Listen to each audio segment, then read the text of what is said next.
Hello guys, and welcome to part 3 of my Gary's Mod GLUA F4 menu tutorial for DarkRP. So in this part we are going to add to our menu, which is just simply right now just a simple menu where you press F4, it opens, there's a close button and it's painted and so on.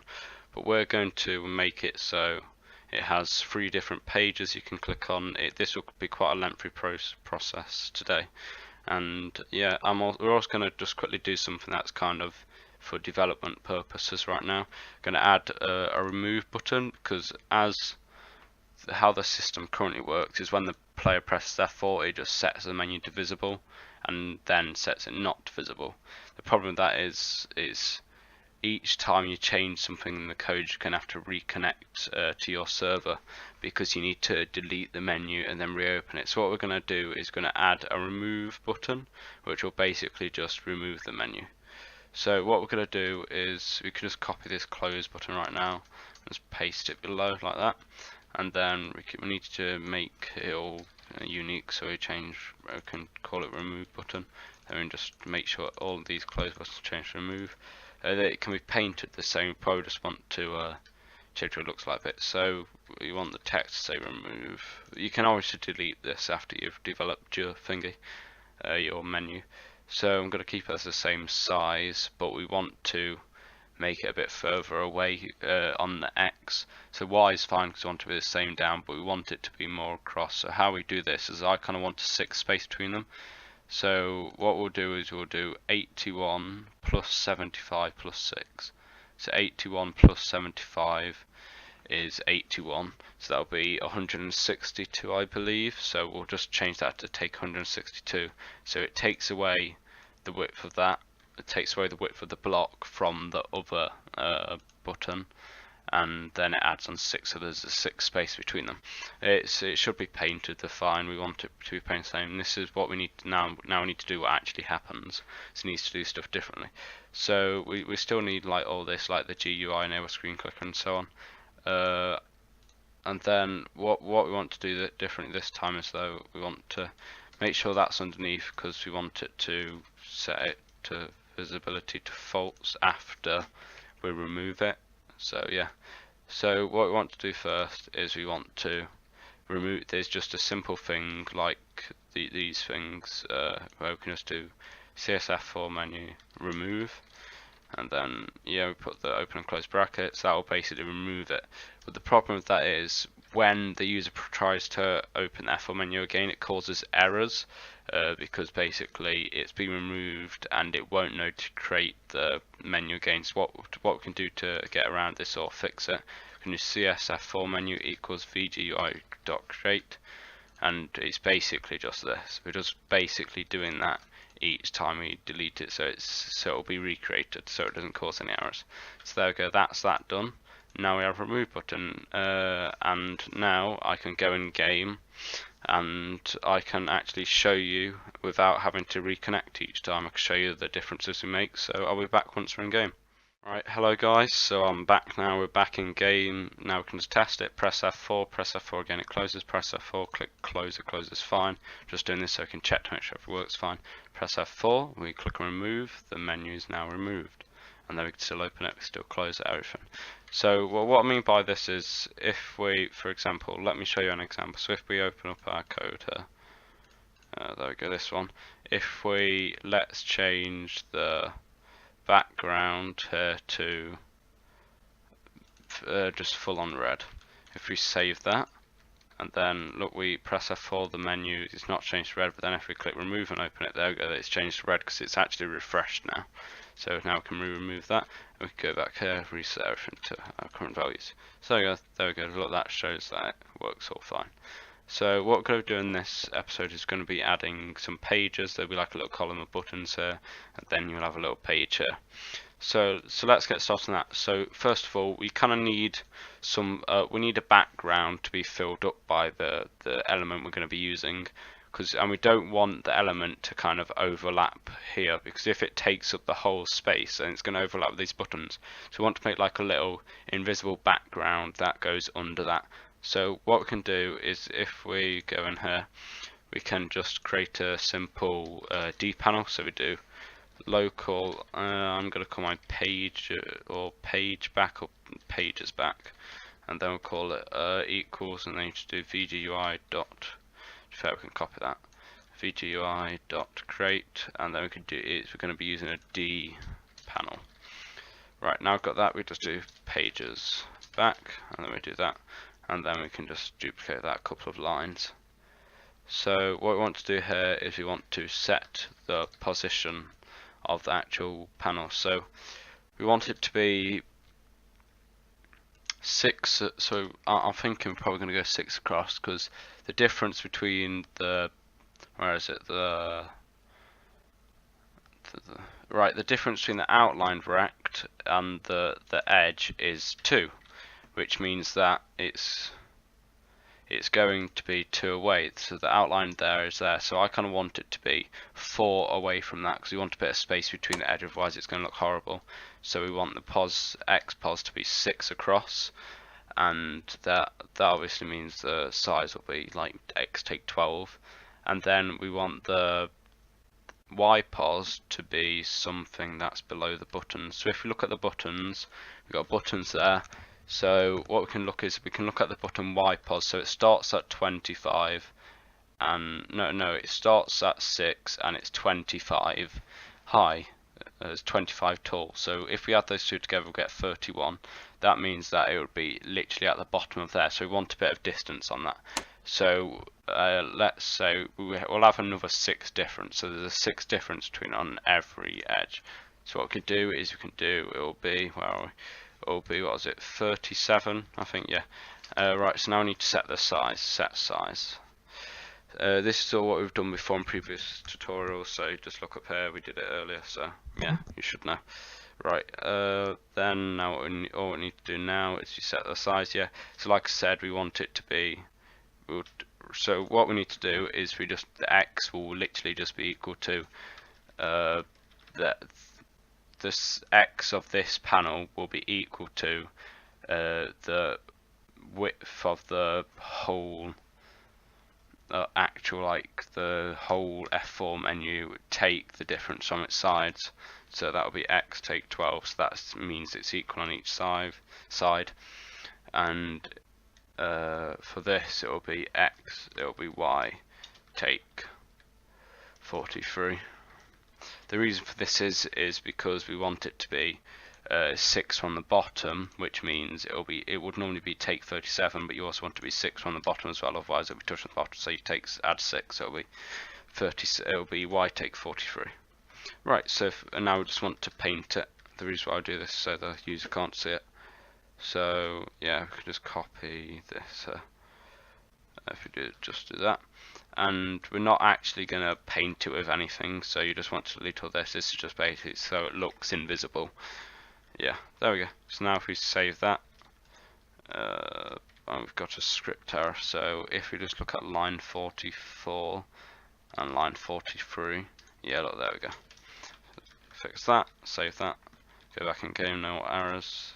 Press F4. Now you won't actually see anything, obviously, because it's just an invisible background. So now we should be able to draw on top of that. But to test it, we can just quickly draw a rect to see that, show you how it all works. So if we just set that to 2, there we go. And now remove. Look, there we go. Clearly see it's below 6 below the button, 6 from the actual far edge there. There we go. That's all quite nice. All nice. Right, there we go. Now we can just remove that. You can obviously have it as a colour if you wanted to. So now I've got that. Right, to be fair, I'm going to actually have it as a colour. So what we're going to do is we'll just do that, and then we'll do that, and we'll set it to a bit dark. So we'll go maybe 75. There we go. So there we go. It's a bit nice because you actually have an area. Yeah, that looks okay. Right, I also want to, what I wanted to do last time was change the outline rect colour. So it looked a bit, what's that from? Oh, that's on the remove button. So I want to change the colour of the outlined rect a bit, because I just thought it looked a bit odd. I'm looking at the wrong bit still. Oh, it's down here, sorry about that.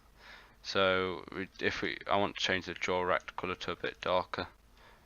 No, we fine for actually. Yeah, this is the kind of stuff you guys can mess around with. If you guys don't want to copy mine exactly.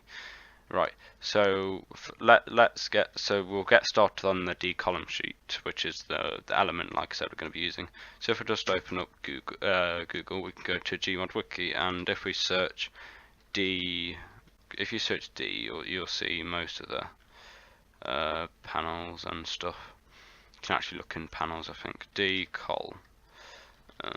Right, there we go. Look, DColumnSheet panel, DColumnSheet. That's what we're going to be using.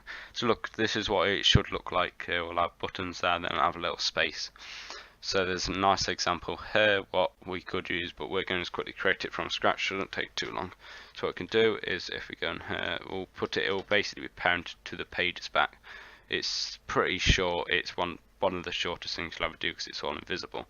So we'll do local pages, so these are going to be all the pages, equals vgui.create, just copy that for speed, vgui.create, and then it's DColumnSheet, and then we want to parent it to pages back. This is where you parent stuff, so if parented to pages back, there we go, that's that done.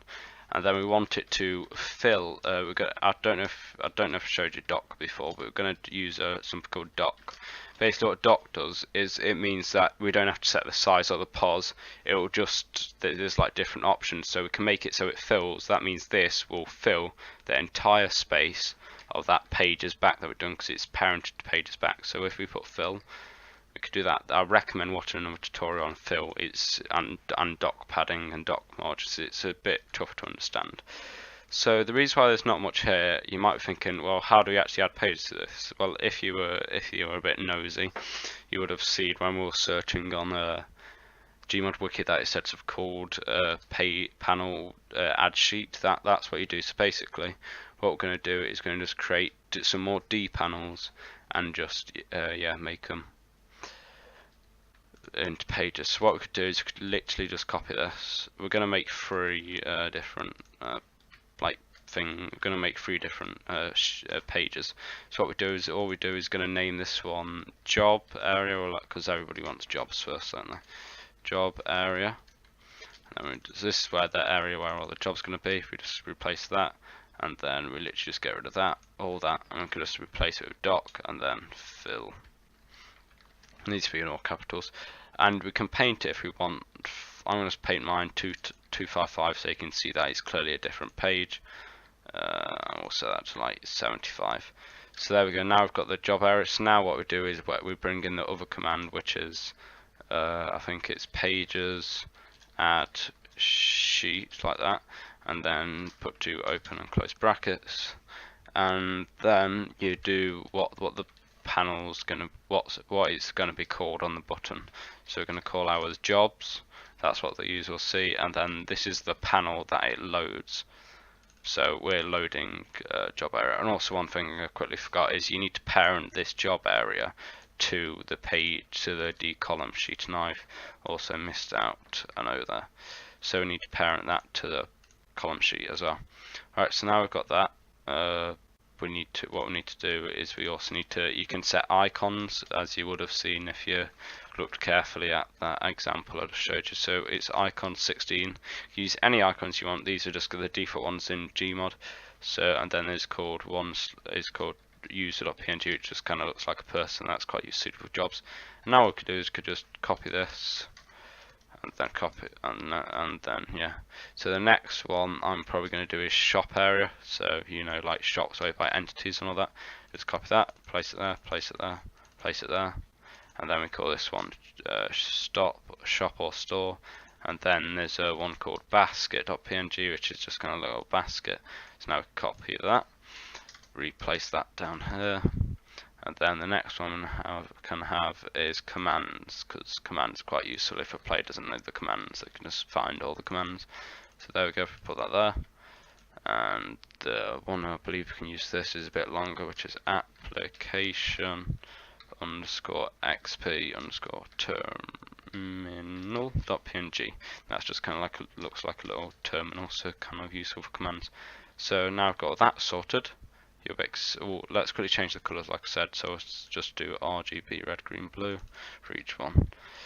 So now I've got that, you'll actually be able to see the difference between the panels. So now if we go back in game, once we've saved that, press remove. Now I've got nice little panels. So look, we were on the jobs one, that was why it's red. Now we're on the shop one, that's why it's green. Now we're on the commands one, that's why it's blue. So we can easily fill these pages with random stuff, which is quite nice. So one quick little thing that I also wanted to add was, you know, it looks a bit nice if you have like a nice little title at the top. So what we can do is if we go back in here, I recommend putting it before the close button just so you kind of it's easier for you. So what we need to do is first of all we need to create the title. So we do local. I'm going to call mine title equals. Let me just copy this VGUI dot create, and then I'm going to go use some called a D label, and yeah, and then parent it to self, and then we can just do title like that. I can just copy that a bunch of times, and then set. This is what the text of the actual, you know, title will be. So this is the text the user will see. So I'm going to call mine DarkRP F for menu. So yeah, that's the text. Now we need to set the size. So we'll sort this out in a minute because I'm going to do something different for that. Then we set the pos. We kind of just want to, it's kind of a bit involves experimentation. I'm going to say 6, so it'll be the top left corner of the text is 6, so that'll kind of be like neatly in the corner, and it should hopefully kind of align with the edge of that, so it should look quite nice. So set pos 6, 6x 6y, and the next one is set the font. If you use a default font, it just looks like, you know, that. So we're going to set our font to. We can create fonts, but may as well just use the pre-built ones, as it makes, you know, it helps us get through more stuff if we are quicker if we don't, you know, bother about that. So we just set text color. So to set the color of the text, because you don't want it white because the background's white and it's quite hard to see. So you might think we just put 255 come up. We don't do that. You need to actually put the color table in it like that, and then you put it. So I'm going to go 255, 255. This is white, and we'll just fiddle about with this in a little minute until we find what we think looks nice. Right. So now on the set size, like I said. So what we want to do with this is we're going to use something called surface get text size, as this allows us to get the X and Y of the actual text. Otherwise, it kind of would have to spend ages to find out the size. So what we can do is we can do surface dot set font, and then the font we're using this, which is derma large. The reason why you have to do this is because otherwise the get text size won't work properly, as it would get the text size as if the text were using the default font, and we're not. We're using derma large, so it's not the default font. So the X and Y will be wrong. So what we'll do is local title X, title Y. Put capital X and Y actually. Then we do equals, and then surface dot get text size. Put brackets. And then you just do the text that you actually put in here, which is just that. And now if we do that, we can just put these here. Just copy both of those, and these will be the sizes. There we go. So now if we save that, we should have a nice title now. So if we click remove, we've got a nice little title here. So there's one last thing I want to show you, mate, because these buttons aren't the nicest of buttons, to be fair. I don't think they look very nice. So what we could do is going to quickly change them to this. This is a bit more complicated. I'll kind of just go through it and won't really complicate it too much. Right, so I was going to put this next episode, but we'll quickly do it now. So what you want to do is you want to load up your files here. So what we can do here is quickly, if you go in VGUI, you can just leave it here. You want to go to Gary's mod, I believe, where it shows all your add-ons and Lua. You want to go inside Lua. And then you can go inside VGUI. This should all be there by default. And if we press D, we want to find something called DColumnSheet. So if we press Control-C in that, what we could do is we could then go to our actual add-on, and we can go to Lua VGUI, put it in VGUI, and we want to rename this to something else. I think I deleted it. I want to rename this to something else. I'm going to call mine CS_call sheet. Right, so now I've got ourselves a little call sheet. So what we want to do now is we actually want to quickly restart the game. Right, hello guys, so we're back in game. If you're wondering, the reason why we had to restart a game is because whenever you create a new file, it won't be registered in game because you need to reload your game so it can reload the new files. So what we want to do is you want to go in here, we want to go to that new file that we renamed, that we copied from there. If we open it, you'll see all this stuff. We don't need to concentrate on much of this stuff. All you want to do at this right now, ignore that, just scroll to the bottom, and where it says define control DColumnSheet, you just want to replace that with a custom name and call my CS DColumnSheet. This just needs to be a custom name. So yeah, we'll need to reference that in a minute. So what we can do is we can scroll back up. We can actually reference to it now. So if we control C that, you can go to your CSF4 menu, and where it says pages, where you put DColumnSheet next to VGUI create, you just replace that with the one you're creating. You're basically creating another new element in VGUI. So what we're going to do with this is, if we scroll up to where we made a button, see that we had added a paint function. We're basically going to just repaint the buttons. So what we can do is we can scroll up, and I believe it's sheet.button. These are the actual buttons. So all we need to do is just shift tab to tab that back in Notepad++. All we're going to do is just going to paint these. So you just do that, and remember there's a dot between these. So we're just basically painting the buttons. So that should be that. Now that we've saved all our files, if we go in game, remove, look, now we have different looking buttons. That's quite nice, isn't it? Different looking buttons, and if you want, obviously we can get rid of the icons as well, because they look a bit odd now with the new buttons. So what we could do to get rid of these icons is, if we go to our CSF4 menu, all you have to do is where you put add sheet, with the user, all you have to do is just delete that. Now if we go back in game, there's no icon next to it. It's quite nice, and also it shows you which one you're on with the white. So yeah, there we go, that's a simple button we've created. We can also remove the icons. I'm going to keep the icons for now because I think it's easier for the user. It's easier, it's easier for the user to visualize what's in it, Right, so next episode we'll start filling up the jobs tab, hopefully. That'll just require a bit of research myself, but yeah, we should get it. So today we've added title, pages, you can see different pages. We've created our own element, we've edited one, and we've added a remove button. Anyway, so that's that. Thanks for watching. Next time we'll get working on filling pages. So anyway, thanks for watching. Remember to have a good day and to subscribe. See you next time, guys.